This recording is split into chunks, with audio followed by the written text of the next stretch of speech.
most ideal thing. Is that something you guys were conscious of as it was happening? Like during the, was it even at the forefront of your mind, I guess, that hey, maybe this guy's, running a little bit too much at this time? Yeah, no, it certainly was. A couple factors going to that. A, you don't think you're going to get that many snaps. Sure. Against Army, I think we might have had the most or the second most in several years against them. So that's part of it. And then the other aspect is you're obviously looking at him. How is he playing? Talking to him. How do you feel? Observe him, and like I mentioned before, you make your best. You do your very best as a coach to make sure you're taking care of guys, and you got your antennas up for a guy being banged up or whatever. And we're not going to put a guy in position to get himself hurt or make an injury worse or go back into the game, if it's putting him at risk. So you certainly do. And, there was, in the course of the game, there's no reason to say, hey, this shouldn't be happening, What's the key then to avoiding getting in situations where you have to give a guy 33 carries? Really, you want to make sure that the guys that are behind him are ready to play and ready to play well at a high level. If you have that in your room and it comes to life on that Saturday that the second, third, or fourth guys or whatever are ready to rock and are going to play good and make the most of their opportunity, then you can avoid that. What was the key then with Christian and Hassan to get them ready to get snaps in the last 2 games after Army, where we mostly just saw Zach? Yeah. So those guys really just back to work. There's certain things that they needed to focus on and get more mental reps, actual physical reps. At making sure that they're ready to see in the game, and I think a lot of it's just the nature of young, inexperienced players that it sometimes happens like that. None of those guys have played very many snaps in live action, so it probably is a little less surprising to us than it maybe is to the outside that something like that could happen. Hassan played particularly good, it looked like, from his most production that he's had so far. Where have you seen him grow the most since he first came on campus? That's tough. I mean, he's doing really good, like you said. He's playing on all the special teams. He's been an impactful guy in those areas in terms of playing fast, being a physical presence. He's a remarkably powerful guy, even more so than he looks sometimes. He generates a lot of force, and it's great to see him being himself, playing fast, playing physically. You see him kind of falling forward at the end of runs and picking up blitzes and stuff. So all that is kind of the vision we had for him, which is great. And it's exciting to see him come back to offense, put in the work to know the playbook, know his protections, and then go out and execute and be reliable. I don't think many people could really appreciate how much work that takes to flip sides of the ball and learn a new scheme, and it's really just a credit to him, all the work that he put in behind the scenes. What's the conversation with Zach like when you discuss carries? Because I imagine he wants maybe more than the 5 he got Saturday, but probably less than the 33 he got a couple weeks ago. Yeah, Zach is a very unselfish, just team guy, and he's not one to really ask for anything for himself. He's looking for ways to help the team and do whatever he can do to help out his buddies in the running back room. So. All of our guys are really like that. There's nobody complaining. There's nobody, causing a scene because they don't, in their mind, they didn't get what they wanted or whatever. Everybody knows that, we got a real long-term vision and what it's going to take to get to where we want to go to. You mentioned the way that college has influenced the NFL and, kind of you guys have selling more of a college-based offense. I mean, how much value do you think is attached to the, coaching in the NFL and coming down to college, like your father, yourself? I mean, even, having been in the NFL, I mean, how much value do you think that there still is, in having that NFL coaching experience? Like how much value in the sense of doing a good job? Well, just in general, scheme, everything that's involved in the NFL, and just transferring it to the college level. I think it's valuable. I mean, I don't know. I'm not going to say, hey, that's better. That's a better way to do it, or that it's worse. I think 2 games have a lot of differences, maybe more so than a lot of people realize. But You know, at the end of the day, it's still the same fundamentals that will win and lose most games, and you know, I'm not sure. I mean, do you think you're a little bit more aware of like matchups, I guess, from a person? I mean, that's something that's, I guess, kind of drilled in at the NFL level. I mean, is that something that you think you guys have been able to apply at the college? I know what you're getting at. To me, that exists in you know, in both leagues. Sometimes even more in college. Yeah. You know, because in the NFL, you don't play against the 18-year-old maybe who's like never played. You know, it's that is present in both sides. You know, I don't know that one is necessarily one mode of getting into college is better than the other. You said there are areas the running backs needed to work on, you know, get more carries. Is pass protection one other key? Yeah, that's a huge key for really anybody. I would bet that anybody anywhere in the country that's not playing much as a running back, you know, that's probably one of the reasons. You know, protecting your quarterback is really the second priority after taking care of the ball. So anybody that's not taking care of the ball and not taking care of the quarterback, it just becomes really hard to get them on the field. Just because those are the two most important things you got to do, and if you're not up to par in that regard, it's really hard to move the ball and to win. So you know, those guys just making sure that they're putting good stuff on tape in practice, that they know what they're doing mentally, they're taking care of the ball in practice. Nothing goes further in building trust than that, and they've done a really good job. You know, some guys were better to begin with, but the guys who had a hard time in camp or a hard time in the first couple of weeks have come a long way too. How has Christian progressed in that area?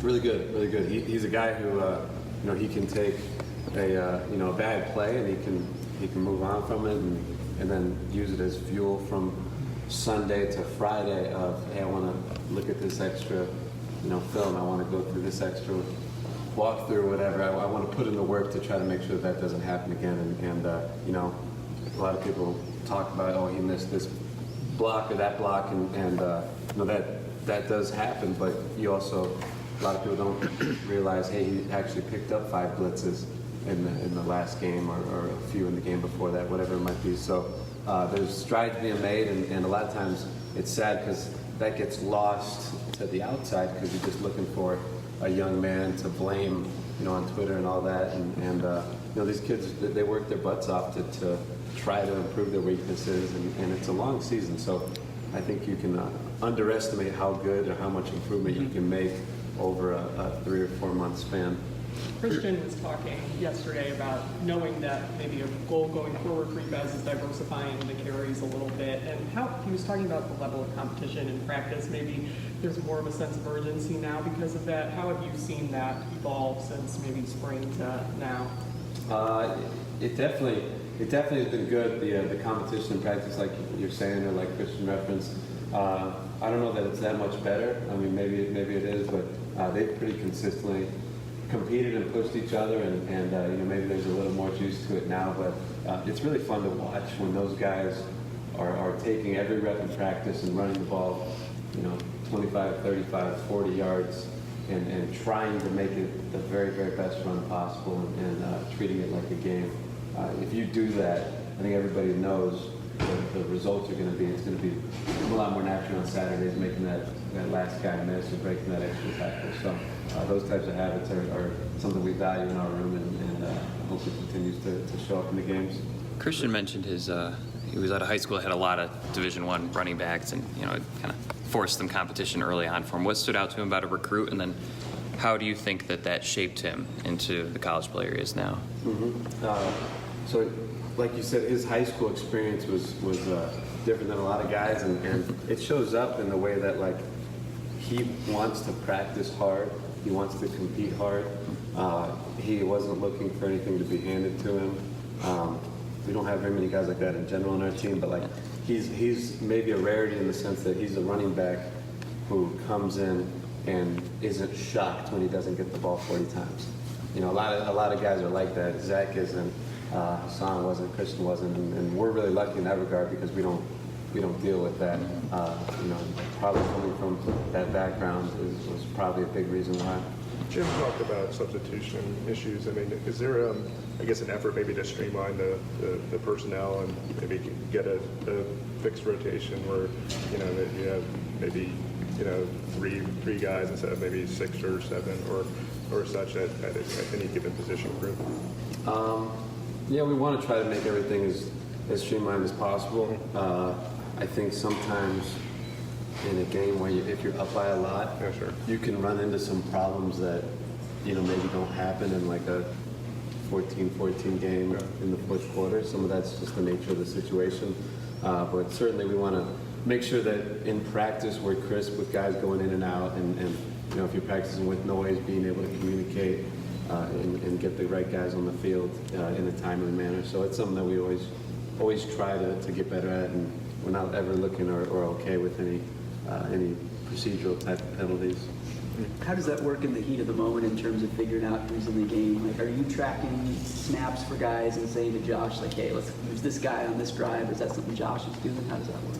In terms of the running back position? Or like, running back. Yeah, so for the running backs, a lot goes into it, but you know, Josh is really supportive of all the position coaches in terms of, hey, you know, this guy's, he needs a break, or this guy, hey, you called, you know, X play, and oh man, this guy, you know, I really feel like he's going to get the job done on this. And most of the time, by the time you get to Saturday, that guy has also practiced that, you know, 4 or 5 times, and maybe another guy only did it once or something like that. And so you want to try to get guys in position doing stuff that they're good at, stuff they've done before.